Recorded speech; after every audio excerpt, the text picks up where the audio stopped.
Добрый день, дорогие друзья! Разрешите представить вам примерную образовательную программу по предмету основного общего образования «История и культура Коми-края» для 6-9 классов на уровень основного общего образования. Авторы-составители, кандидат исторических наук, преподаватель истории Сыктывкарского колледжа культуры и связи Николай Остапов и ваш покорный слуга, учитель истории и культуры Коми-края гимназии искусств при главе Республики Коми Таскаева Алла Александровна. Если в вашей школе в качестве предмета по выбору этнокультурной направленности предпочли изучать историю региона, то есть историю Республики Коми, краеведение, то мы надеемся, что наша программа может быть вам полезна. Для начала позволю себе несколько замечаний организационного характера. Несмотря на то, что примерная образовательная программа составлена с учетом положений и требований федеральных государственных образовательных стандартов и рассчитана на уровень основного общего образования, она была разработана несколько лет назад и является частью концентрической системы исторического образования.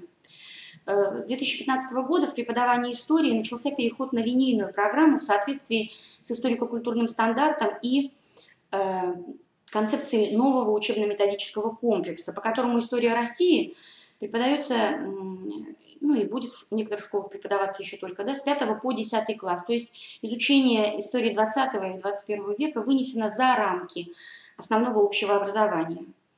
Однако в 8-9 классах преподавание все еще ведется по концентрам, поэтому учителя, которым предстоит преподавать историю и культуру Коми-края в этих параллелях, могут полностью использовать соответствующие разделы нашей программы. Для 6 и 7 классов, то есть для тех, кто уже перешел на линейную программу, я считаю, тоже можно использовать отдельные разделы, темы, уроки нашей программы, так как на уровне дидактических единиц и подходов к преподаванию они не противоречат историко-культурным стандартам, историко-культурному стандарту. Он требует формирования многоуровневого преподавания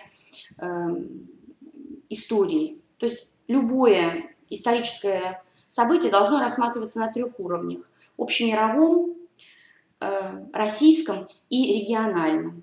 Вот, собственно, региональный уровень – это и есть ниша нашего предмета. Изучение истории малой Родины, истории повседневности позволяет нам проследить неразрывную связь личной истории рядового человека и истории республики, России в целом, создавать живой такой очеловеченный образ истории. Наша программа вывешена на портале «Открытое образование Республики Коми» в разделе «Учебно-методический комплекс предметов этнокультурной направленности», и вы можете ее скачать. В процессе нашего семинара я постараюсь приводить практические примеры для того, чтобы вы поняли, какие идеи заложены в этот наш коллективный документ. А теперь, собственно, к содержанию, дорогие друзья. Программа содержит пояснительную записку, основное содержание учебного предмета. Особо хочу подчеркнуть, что в этом разделе содержится и перечень практических работ, что, как нам кажется, особо важно для учителя-практика. Раздел «Планируемые результаты», раздел «Примерное тематическое планирование», «Оценка предметных результатов» и «Учебно-методическое обеспечение образовательного процесса». Вот на слайде вы содержание видите. Говоря о месте учебного курса в учебном плане, я бы хотела отметить вот что. Если образовательная организация, ваша школа выделит в своем учебном плане самостоятельный учебный предмет «История и культура Коми-края», то оптимальный учебный объем, как показывает практика, это 1 час в неделю в 6-9 классах. Получается 35 часов в учебном году, а всего за 4 года обучения объем учебный 140 часов. Если же отдельный предмет не выделяется, то можно содержание нашей программы включать в рабочую учебную программу по истории России. Познавательный мировоззренческий потенциал краеведения велик, и поэтому содержание данного курса может быть использовано и при организации работы вне урока, внеклассной работы, воспитательной работы духовно-нравственной, патриотической и краеведческой направленности. В пояснительной записке сформулированы цели, на достижение которых направлено изучение предмета, основные подходы и принципы построения курса, личностные, метапредметные, предметные результаты освоения предмета. При реализации компетентностного подхода особо важно нам представляется достижение цели, которая вот здесь у нас на слайде сформулирована в завершении. Становление потребностей и готовности к активному участию в творческой деятельности по сохранению и развитию культуры, традиций родного края, традиций России, историко-культурного наследия Республики Коми. То есть такая цель, воспитывающая социальную активность, да, нашего ученика, что нам кажется очень важным. Как я уже отметила, раздел «Основное содержание учебного предмета» содержит перечень рекомендуемых практических работ, позволяющих, как нам кажется, строить учебные занятия, уроки с использованием активных форм учебной деятельности. Упомяну методику продуктивного обучения Хуторского, да, когда важным становится не столько передача знаний и опыта прошлого, а создание ребятами личного опыта, нового образовательного продукта. В ходе нашего разговора я буду приводить примеры конкретных тем, уроков, практических работ, и вы увидите, что вот такие подходы, они ярко проявляются в нашей программе. Ну и учитывая, что именно 8-9 класс учатся еще по концентрам, то и примеры постараюсь брать именно из этих разделов нашей программы. Ну вот, посмотрите, 8 класс, например, тема «Культура и научные исследования Коми-края в 19-м, начале 20 века». В этом разделе мы предлагаем учителю такие практические работы, как составление рассказа от имени гимназистки Александринской гимназии города Уссысольска об учебном дне на основе литературы и художественных произведений, сочинение авторских загадок по аналогии с загадками, собранными Георгием Степановичем Лыткиным в книге «Зырянский край при епископах пермских и зырянский язык», составление рассказа «Коми народ глазами Петерима Сорокина», «Коми-край в судьбе» Петерима Сорокина на основе чтения глав автобиографического романа «Долгий путь», подготовка виртуальной экскурсии, путешествия по Троице-Стефано-Ульянскому монастырю с рассказом об особенностях его архитектурного облика и другие практические работы. Ну вот хотела бы остановиться на практической работе, посвященной сочинению авторских загадок по аналогии с загадками, собранными Георгием Степановичем Лыткиным. Ну, это личность и его книга «Зырянский край при епископах пермских», конечно, входит в число дидактических единиц, да, говоря языком методическим, которые изучаются в 8 классе. И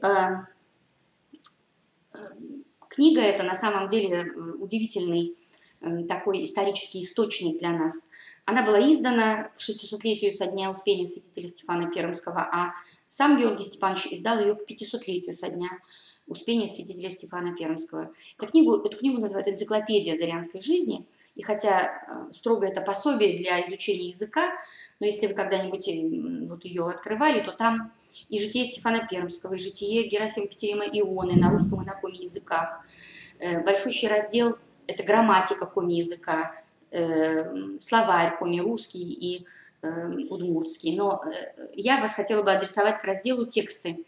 В этом разделе Георгий Степанович собрал фольклорные тексты, сказки, былички, пословицы, поговорки и загадки. Загадки вот народные.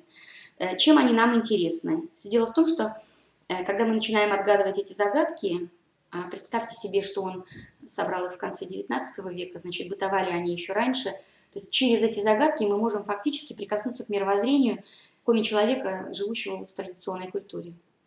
И когда мы отгадываем эти загадки, возникают такие затруднения, решая которые, ребенок окунается в творчество и имеет возможность соприкоснуться с таким понятием, как менталитет и мировоззрение коми-человека. Ну вот я на слайде, посмотрите, пожалуйста, привела загадки, собранные Лыткиным Георгием Степановичем. Смотрите, лошадь бежит, ну они здесь на русском языке, а в книжке они на коми и на русском. Лошадь бежит, а оглобли стоят. Чтобы такую загадку отгадать, надо, во-первых, знать, что такое оглобли.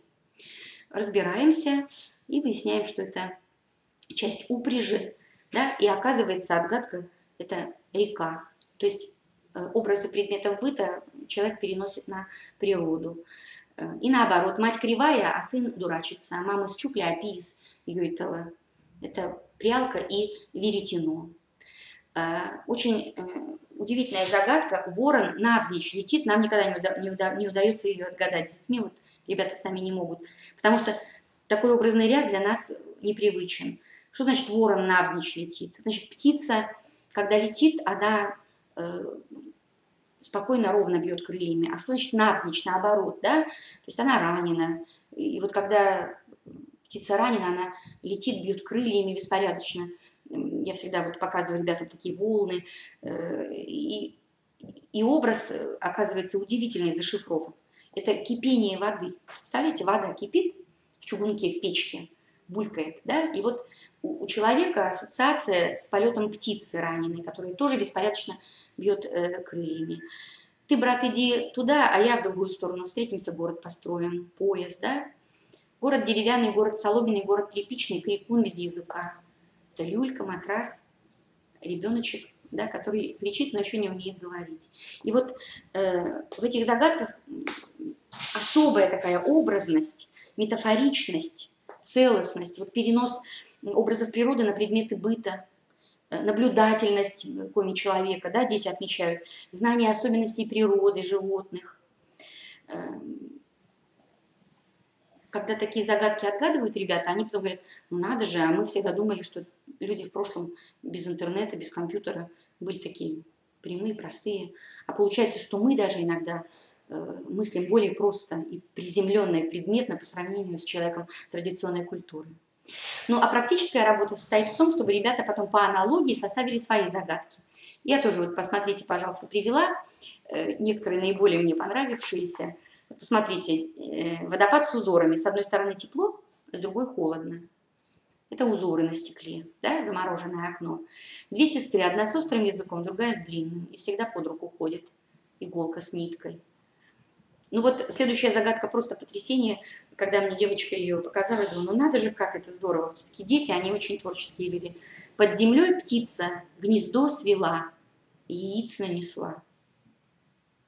А вот я не написала, что такое, ответа нету. Не скажу вам. Подумайте, пожалуйста, да? Под землей птица гнездо свела, яиц нанесла. Ну, есть современные предметы. Не лает, не кусает, в систему не пускает пароль. Мало-мало, а вмещает много, да, флешка. То есть, дорогие друзья, вы видите, что, оказывается,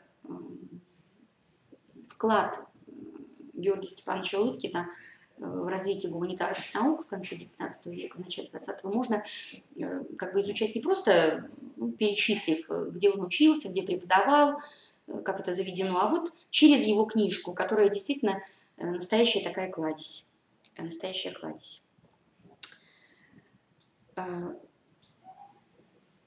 Вот в 9 классе, посмотрите, пожалуйста, да, список практических работ для 9 класса по теме, вот одна из тем, образование коми-автономной области, да, Зырян. И тоже я хочу обратить ваше внимание на одну из практических работ, подготовка текстов к уроку дискуссии или к уроку ролевой игре, первый Всезырянский съезд коммунистов Уссурийский, вопрос о формах автономии. Можно его построить очень интересно. В рабочих тетрадях по истории Республики Коми, которые были изданы еще в издательстве «Графа», ну, эти рабочие тетради есть в библиотеках во всех, там опубликованы разные точки зрения на создание коми-автономии. И вот можно предложить ребятам разделиться на группы и стать соратниками Дмитрия Александровича Батиева или Нахлупина, да, освоиться, ознакомиться с той или иной точкой зрения, причем найти аргументы за эту точку зрения и потом устроить такой игровой всезырянский съезд. Выступающие, агитация за каждую точку зрения, и потом проголосовать. Интересно, какую бы автономию создали сегодняшние ребята, если оказались бы делегатами того съезда. Ну, а потом выйти из роли, да, уже выйти из роли и на самом деле проанализировать. Особо интересно анализировать вот точку зрения Дмитрия Александровича Батиева. Ну, вы знаете, что она такая очень противоречивая, что да, республику срочно, как можно быстрее создать в составе Российской Федерации, но вот он пишет с правом самостоятельно распоряжаться природными ресурсами, управлять промышленными предприятиями, про дороги железные, про морской порт. Ну, конечно, ребят всех особо задевает территория. Вы знаете, да, что он фактически чуть ли не в 7 раз увеличил территорию, которую хотел бы включить в состав коми-автономной вот этой республики. Это и коми-земли, и земли за Уралом, где коми проживают вместе с хантами Манси, и территории между Вяткой и Лузой, там, где железная дорога, значит, Котла-Святка. И вот можно этот документ, его точку зрения анализировать, попытавшись как бы разделить, да, вот, отделить, увидеть в этом проекте утопично, что было утопично и нереально, а найти рациональное зерно в этом проекте. И ребята обязательно отмечают, надо же, право распоряжаться собственными природными ресурсами, это и сегодня очень актуально. Иметь промышленные предприятия здесь, а не торговать сырьем. Посмотрите, как важно, для чего тундра нужна была Батиеву, да? А потому что в устье реки Индиго он хотел построить порт и напрямую торговать за границей. Железные дороги, как это важно было включить Коми-край в единую систему транспортную. Вот проанализируешь, когда хотя бы вот одну из точек зрения, да, то сразу понимаешь, насколько важный это вопрос, и что уже тогда, в 20-е годы, были люди, которые понимали, что необходимо коми-народу для развития такой настоящей самостоятельности экономической. Ну вот, хочу еще обратить ваше внимание, если все-таки вот ролевая игра «Съезд коми-народа», то замечательно, есть еще один исторический источник. Это стихотворение Иона Тимофеевича Чисталева «Приветствие Всезырянскому съезду коммунистов». С него можно начать, я тоже его привела. И изучая его, тоже можно дать задание детям. Вот как исторический источник, о чем нам это приветствие рассказывает. Вот я буквально позволю себе несколько четверостишей. «Доселе неведом народец сей был, он с вымершей путался чудью, а ныне из тьмы автономией всплыл, вскормленный советскую грудью. Но мать ослабела, взрастившая дитя, ей сил понабраться бы надо, мужай автономный на пользу своей стране, коми-му, Эльдорадо, и мнится тебе в лучезарной дали, на пир собрались все народы, и вместе они воплощение нашли в нем равенство, братство, свободы». Ну, кто-нибудь не выдерживает, говорит: «Ура, товарищи!» И аплодисменты, да? Почему коми-му Эльдорадо? Почему такой пафос в этом стихотворении? И тогда вот можно вместе с ребятами выйти на вопрос о том, что 20-е годы это вообще был уникальный такой период в истории нашего государства, достаточно демократичный, что вот эта революционная эйфория, мечты о свободе, о равенстве, о братстве, они действительно привлекли на сторону революции представителей национальной интеллигенции. То есть вот если подходить к реализации той или иной темы с точки зрения вот ее практичности, да, и использования активных форм работы на уроке, то, конечно, любая тема, она становится интересной, личностной, потому что воспитанник, ученик, обучающийся, он может сформировать свое личное, да, отношение и как историк, историческое и нравственное, и как человек, живущий вот уже в 21 веке, сравнить какие-то вопросы, да, с прошлым. Это вот раздел был у нас «Содержание и практические работы». Еще один раздел нашей программы – «Планируемые результаты». Планируемые результаты приведены в разделе «Требования к уровню подготовки учащихся». Но хочу отметить, что требования направлены на реализацию деятельностного, практикоориентированного и, очень важно, личностно ориентированного подхода к материалу, который мы изучаем на предмете «История и культура Коми-края».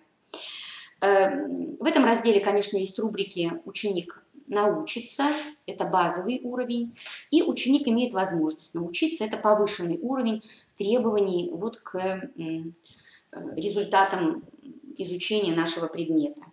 Я тоже хочу вам привести пример. Вот вынесла на слайд один раздел. История и культура Коми-края в XIX веке. Посмотрите, пожалуйста. Тема Усть-Сысольск, столица Зырянского края. Ученик, ну это не все умения, да, а одно я взяла. Ученик научится, первый столбик, а второй ученик получит возможность научиться, да, более сложный. Ну, вы мне можете, конечно, сейчас сказать, ну, боже мой, уж Усть-Сысольск чем там удивить, да, уж Усть-Сысольском невозможно удивить, а я думаю, что можно. Только вопрос в том, чтобы копать вглубь. Вот посмотрите, пожалуйста, на уровне ученик научится. Ну, предложим тема архитектура города Усть-Сысольска, да? Давать описание архитектурных стилей, представленных в памятниках Усть-Сысольска. Это Устюжская школа архитектуры, значит, классицизм, древнерусская барокко у нас есть, модерн, да, значит, эклектика, смешение различных стилей. Тут можно даже, я думаю, что это ну, не противоречит, так сказать, истине. Можно заглянуть и в 20 век, конструктивизм показать детям. Тоже ведь у нас есть в Сыктывкаре. И у нас потрясающие есть памятники соцреализма и сталинского ампира. Да? То есть вот здание. Вот архитектурный стиль, в котором он построен. Это замечательно, да? Ученик это должен знать. Но вот ученик получит возможность научиться. Посмотрите, пожалуйста, вот жирным шрифтом я выделила одно умение. Делать выводы об отражении в памятниках архитектуры идеологии, ценностей и мировоззрения разных исторических эпох. Мы ведь с вами знаем, дорогие друзья, что архитектура – это слепок эпохи, это текст в культуре. Да? Ну и на самом деле на наших улицах этих текстов огромное количество, они чередуются. И вот не просто изучить памятники здания Усть-Сысольска и знать, какое здание в каком стиле построено, а попытаться прочитать этот текст, да? То есть отражение какой идеологии, какой исторической эпохи вот мы можем увидеть в памятниках архитектуры. Об этом еще Дмитрий Сергеевич Лихачев замечательно писал. Да? Он пишет, что когда мы узнаем, кто жил в том или ином доме, какая жизнь протекала в нем, что в нем было создано, дом это для нас уже особый, он наполняется духовным содержанием, преобразуется. Преобразуется город, чью историю мы познаем, преобразуется ландшафт, если мы знаем, какие события в нем происходили, какие битвы тут разыгрывались, чьи судьбы решались. Ну вот это умение можно отрабатывать с ребятами на уроке, ну, схематически назвав такой урок, ну, можно по-другому, но вот, например, Усть-Сысольск – перекресток исторических эпох. И доказать ребятам и себе, что даже такой небольшой провинциальный город, как Сыктывкар, на самом деле может раскрывать особенности исторических эпох и конкретизировать историю Отечества. Ну вот каким образом, да? Ребята получают задание составить авторскую экскурсию, авторский текст экскурсии по одному историко-культурному объекту города. Конечно, мы заранее проблемные вопросы, которых надо придерживаться, обсуждаем вместе, составляем такой алгоритм. Ну вот, например, да, смотрите, вот на слайде.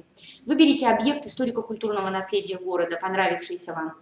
Это может быть улица, парк, храм, купеческий особняк, памятник, сквер, мемориальная доска, декоративное панно. У нас потрясающие есть панно декоративные в Сыктывкаре, относящиеся к соцреализму. Мы просто к ним привыкли, иногда их даже не видим, глаз замазан. Элементы убранства какой-то города. Понятно, что называть дату строительства, архитектора или школа архитектурная. Понятно, стиль, фотографию найти, да. Если нету памятника, описать. А далее вот задуматься, символом какой исторической эпохи является этот памятник, да?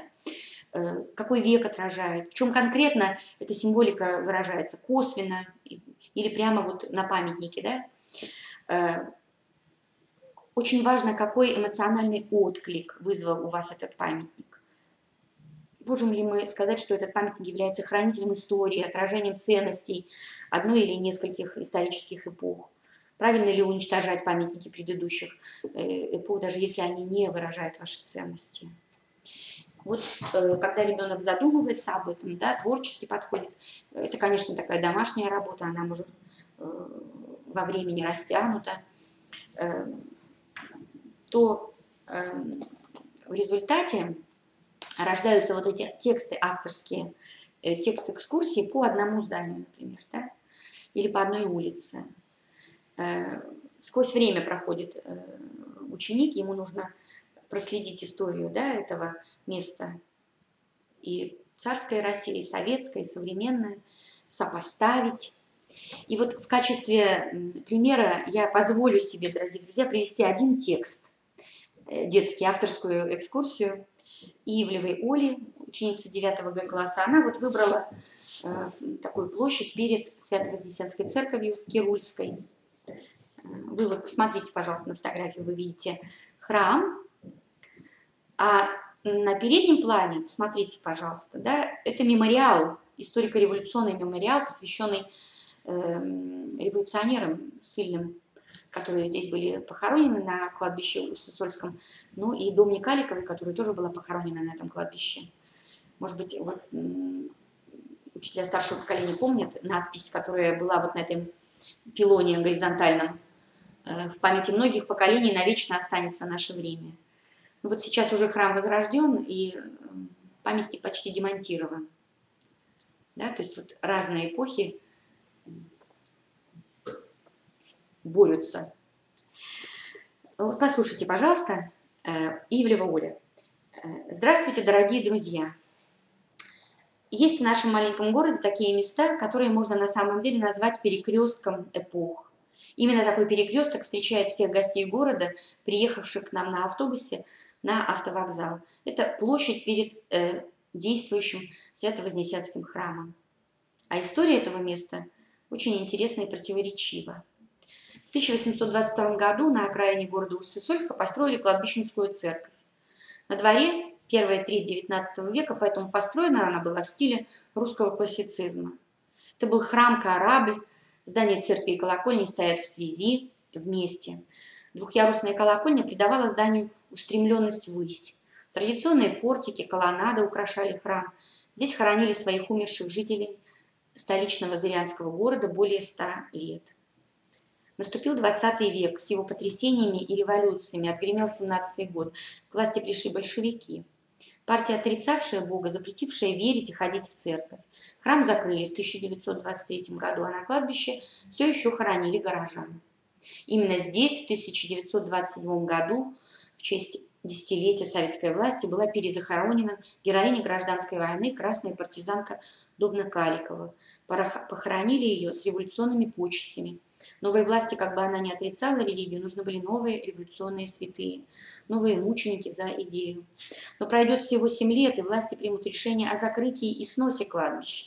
Теперь оно уже было не на окраине города, ведь в 1926 году здесь построили СЛДК, и возник одноименный поселок Лесозавод.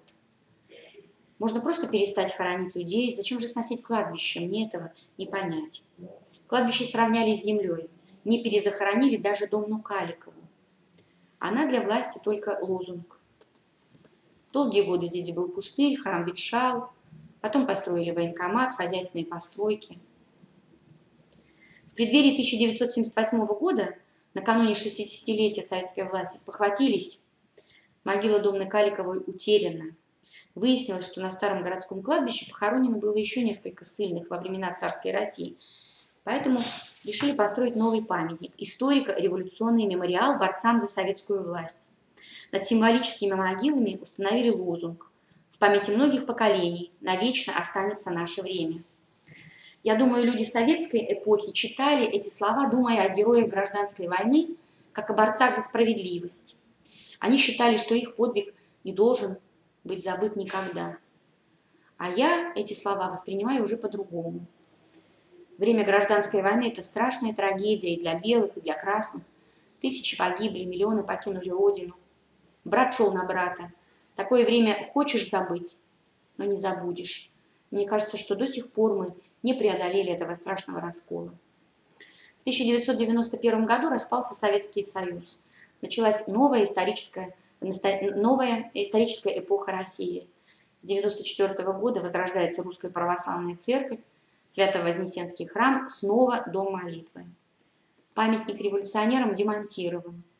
И над всеми, над жителями Старого Уссысольска, над красными и белыми, над всеми стоит памятный крест. Перед Богом все равны. Наконец-то, может быть, примиримся? Вот такое удивительное место, перекресток эпох. Деревяга Катя, 9 Г класс. Вот такой текст, как результат изучения темы. Уссысольск, перекресток эпох. Посмотрите, сколько там контекстов, нитей связано. Конечно, это настоящий такой вот новый образовательный продукт, причем личностно ориентированный. Вот я вначале говорила, что краеведение, история родного края, оно позволяет очеловечить историю, придать ей живой образ. Вот такая работа является ярким примером такого подхода. А если мы... Такие работы, возможно, адресовать к учителям истории, которые работают во всех городах Республики Коми, тем более в сельской местности, дорогие коллеги, потому что сегодня одна из самых интересных тем для исследования краеведами села, это, знаете, тема называется, я ее так называю, историко-культурный ландшафт села. Это сейчас очень интересно, это на стыке истории, фольклора, этнографии, географии. Потому что в каждом селе, да, есть объекты историко-культурные, храм, часовня, какие-то ручьи, чудские холмы, может быть, овраги, потом микротопонимика, да, вы знаете, что Коми человек, он называл все, что было вокруг, все пространство было для него живым. И поэтому вот такой подход, он очень интересен, да, историко-культурный ландшафт моего села. Такая тема может быть вообще большим таким проектом, объединившим ребят нескольких классов в сельской школе. Самый большой раздел нашей программы – это примерное тематическое планирование, да, истории и культуры Коми края с 6 по 9 класс. Это планирование достаточно подробное. Здесь название раздела, название урока, да, дидактические единицы, которые даны быть на этом уроке. И посмотрите, пожалуйста, характеристика основных видов учебной деятельности. Я думаю, что вот это очень важно. Смотрите, да, объяснять причины, выявлять традиционные новые черты, оценивать, там, формулировать, аргументировать и так далее. Да?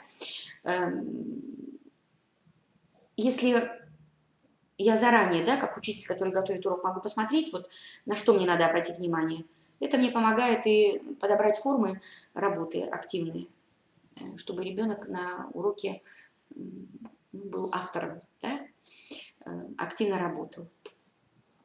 Ну вот я бы хотела обратить внимание вот на эту страничку в связи с чем. Ну вот я взяла несколько. Вот это 8 класс получается, вот урок 11, углубление социально-экономических противоречий, да, формы протеста в первой половине XIX века. Посмотрите, пожалуйста. Ну, тут понятно было земелье, налоги, повинности, формы протеста, вот Дмитрий Балин, волнение ижемских крестьян. И вот посмотрите одной строчкой волнение крестьян в Усть-Куломе в 1842-43 году. То есть это, ну, известный всем нам Усть-Куломский бунт. В учебнике истории Республики Коми 12 строчек про это событие.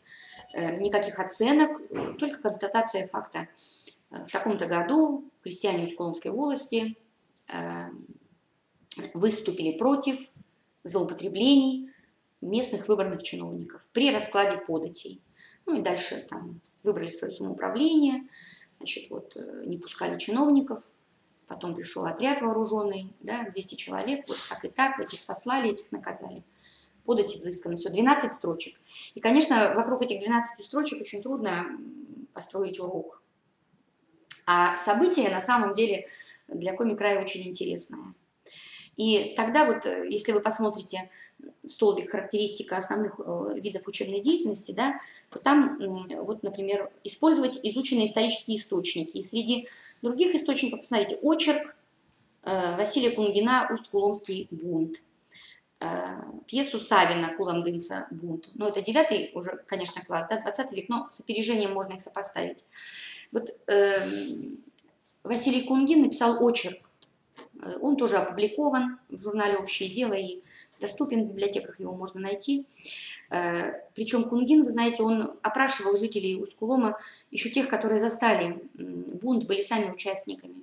Очень интересно, так эмоционально он описывает, что, кто сделал. И можно по этому документу составить хронологию событий, можно попытаться дать оценку, понять, по крайней мере, почему крестьяне так поступили, почему сначала они говорили в позитивном самоуправлении, а в конце концов вот все закончилось самоуправством.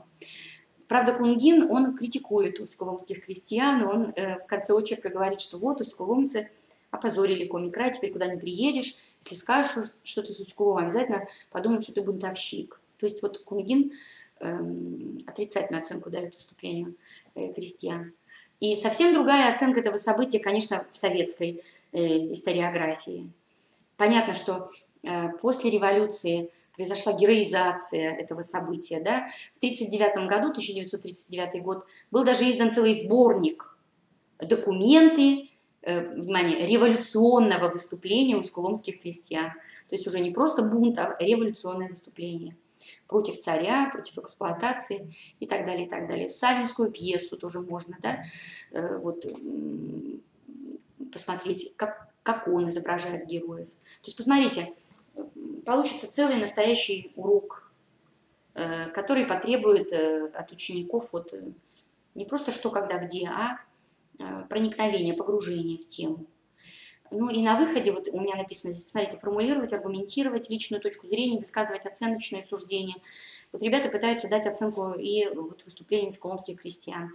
И вот мне что интересно, с точки зрения нравственной, они поддерживают крестьян, говорят, ну как же это так, сколько можно воровать, ведь это вот чиновники, тем более, что это выборные чиновники, значит, им больше доверия, и они должны были оправдать доверие народа. Взаимоотношения власти и народа, выборной власти и местного населения. То есть можно от этой темы, оттолкнувшись, выйти и на обсуждение современных проблем.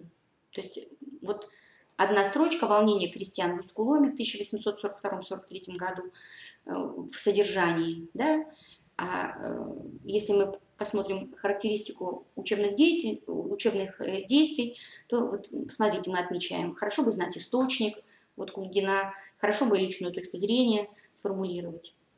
И это тоже сразу событие историческое делает интересным и актуальным. Кстати, в этом году 175 лет исполняется с момента вот Усть-Куломского бунта, так что можно такой урок провести.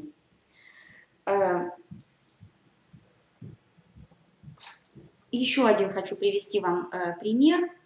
Вот тоже очень интересная тема. История Троицы Стефано-Ульяновского монастыря. Ну, такой памятник у нас уникальный, да. Вот он сквозь века прошел. И понятно, что, говоря о культуре Коми-края в XIX веке, конечно, учитель обязательно обратит внимание на историю этого историко-архитектурного объекта. Тем более, что это и духовный центр, да, Коми-края по преданию самим Стефаном основанный, потом 17 век Филарет Тюрнин, потом 19 век салацкие монахи, потом разорение, 20-е и вновь сейчас возрождение в конце 20-го, 21-го. Представляете, какое место? Естественно говоря, о монастыре, о его истории предполагается, что мы особенности архитектурного облика монастыря, да, вот здесь есть особенности архитектурного облика монастыря. И если мы посмотрим в колоночку учебные действия, умения, да, посмотрите, пожалуйста, здесь у меня вот что есть. Прослеживать духовную преемственность Соловецкого, Спасо-Преображенского, Ставропигиального и Ульяновского, Троице-Стефановского монастыря. Посмотрите, как интересно. Можно просто историю монастыря изучать, как вот как бы историко-культурный объект республики. Но зная, что в XIX веке его возрождали соловецкие монахи и принесли с собой и устав монастырский соловецкий, и библиотеку, и размах хозяйственной деятельности, да, то, посмотрите, изучение монастыря может нас подтолкнуть к знакомству и с историей Соловков. И это сразу такой мостик к истории и культуре русского севера. И тогда история Коми-края уже становится частью культурного пространства севера. Понимаете, это очень важно. Особенно эта преемственность, она ярко прослеживается в архитектуре монастыря. Да? Вот я предложу вашему вниманию просто 2 слайда. Посмотрите, пожалуйста. Вот с ребятами, когда исследуем, сопоставляем, вот башня Соловков, угловая башня, да, Архангельская. Ну, во-первых, это 16 век, конечно, да, это вот эти валуны, шатровая крыша, как положено в 16 веке. Так? А вот башня угловая Ульяновского монастыря. Посмотрите, общая композиция, общий контур, форма башни. Опять же, крыша шатровая, хотя 19 век на дворе, да, то есть в чистом виде подражает Соловкам архитектор-самоучка, отец Феодосий. Хотя крепость Соловецкая, она крепостью была настоящей, оборонной. А, конечно, в 19 веке основанный Ульяновский монастырь никаких оборонительных функций не нес, да, но посмотрите, как перекликается, да. Или вот главное архитектурное сооружение Соловков и Ульянова. Если внимательно проанализировать, то и между ними можно уловить связь прообразом, да, колокольни. Вот мог быть Спасо-Преображенский собор. Кстати, мощный четверик в основании Спасо-Преображенского собора, такой же мощный четверик у храма колокольни, угловые башни, 4-гранные на Соловках, и вот 5-гранные у нас. Посмотрите, узкие окна бойницы на Соловецком храме, и точно такие же узкие окна бойницы на храме колокольни, которые они придают этому четверику мощному такую устремленность ввысь. То есть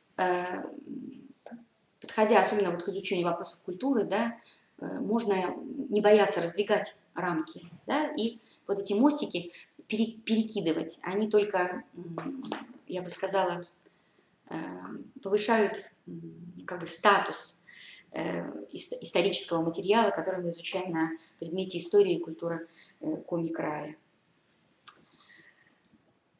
Ну что ж, говоря вот о 20 веке, да, это 9 класс, я бы тоже вот просто хотела обратить ваше внимание на, предположим, вот смотрите, здесь урок повыше, наверное, там он остался на предыдущем листочке, а вот умение анализировать исторические источники, воспоминания старожилов, воспоминания жителей неперспективных деревень, записки Ивана Павловича Морозова, узелки на память. Да? Вот хотела обратить тоже ваше внимание, дорогие коллеги, просто вот замечательный источник для изучения периода вот, советского 60-е, 80-е годы 20 века, ну, как мы говорим, период застоя, с одной стороны, с другой стороны, это период, когда республика развивалась невиданными быстрыми темпами. Во главе ее стоял Иван Павлович Морозов. И очень скучно, когда дети просто записывают, вот это промышленность построена, вот это сельское хозяйство, вот это вот культура. А на самом деле вот это социально-экономическое развитие Коми АССР в 60-е, 80-е годы можно рассмотреть через личность руководителя. Вот Иван Павлович Морозов совершенно удивительный человек. Одно время он был вот так незаслуженно забыт. Сейчас, слава богу, мы вернулись к этому имени. Он руководил республикой больше 20 лет, из народа, да, родился в Межадаре, воевал. И хотя и был руководителем республики в так называемые застойные времена, но он никогда не был кабинетным руководителем.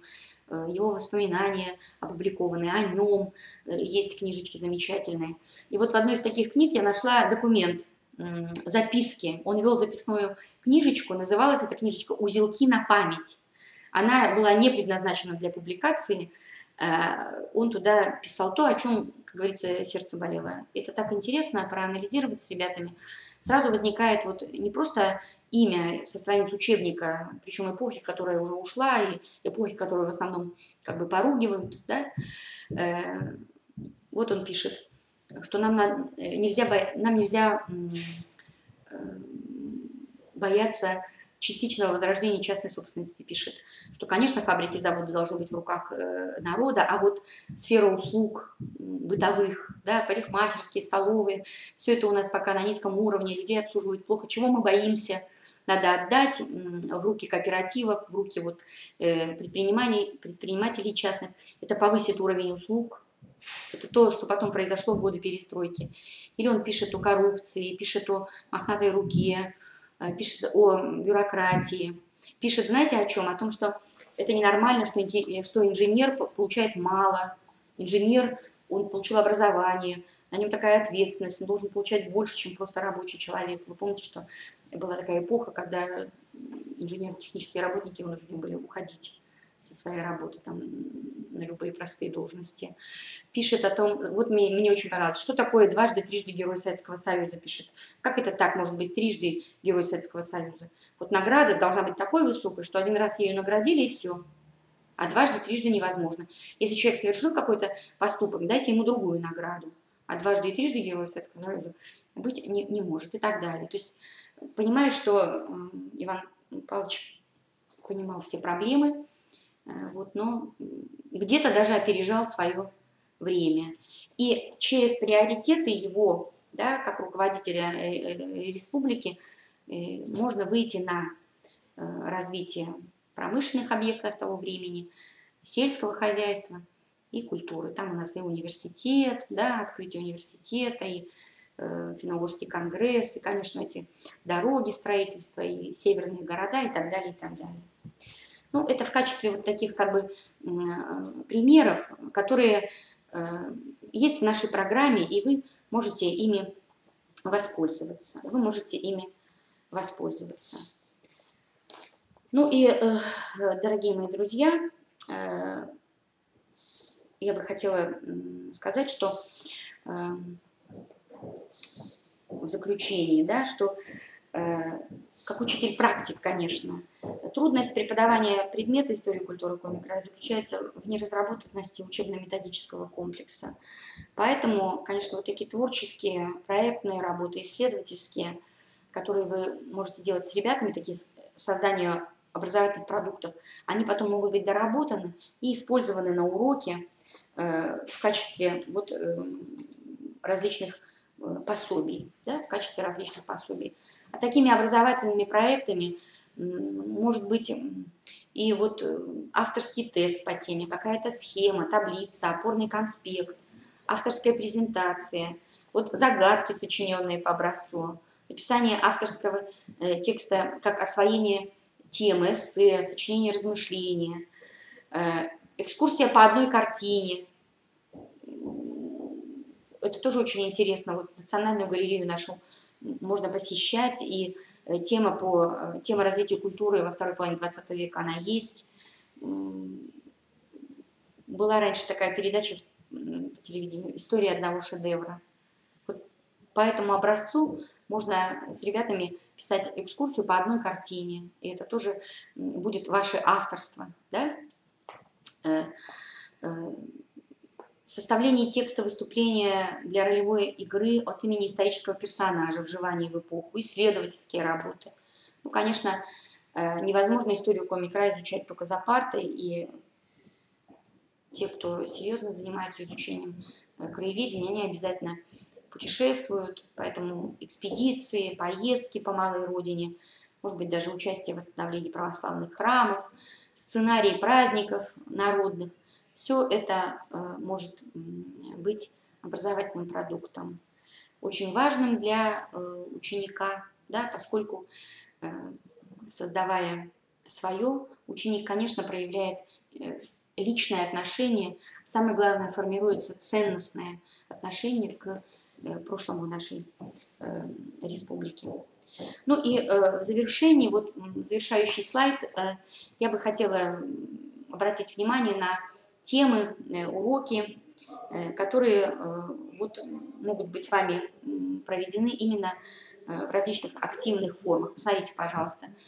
Мена Мортку, моя родословное древо комьязыческих богов, урок защиты исследовательского проекта, охота, образ жизни, мировоззрение, мораль, домашнее задание сочинения «Былички», случай на охоте, да, как итоговое задание по теме «Светлая мораль древних богов», раскрывающая неписанные правила поведения в лесу, такую промысловую мораль.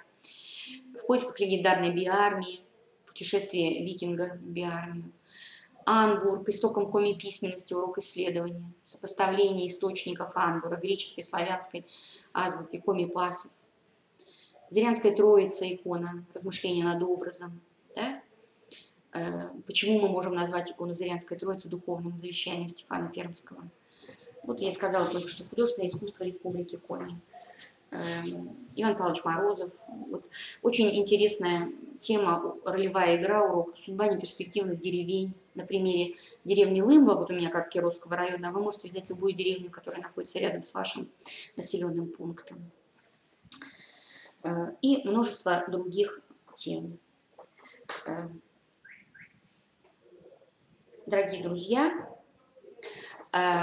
вот программа наша, еще раз хочу вам сказать, вывешена на сайте, на портале «Открытое образование Республики Коми». Пожалуйста, вы можете ее скачать и пользоваться. Дополнительные материалы, разработки, вот, на которые я сегодня ссылалась, они будут вывешены на сайте гимназии, где я работаю, в разделе «Электронно-образовательные ресурсы», и вы, конечно, можете ими воспользоваться. Я бы хотела закончить тем, что главное, что нам необходимо сделать, это прежде всего воспитать выпускника, не просто знающего свои корни, свои истоки, но осознающего ответственность за то, что оставили нам предки. Большое спасибо за внимание. Наш семинар подошел к концу.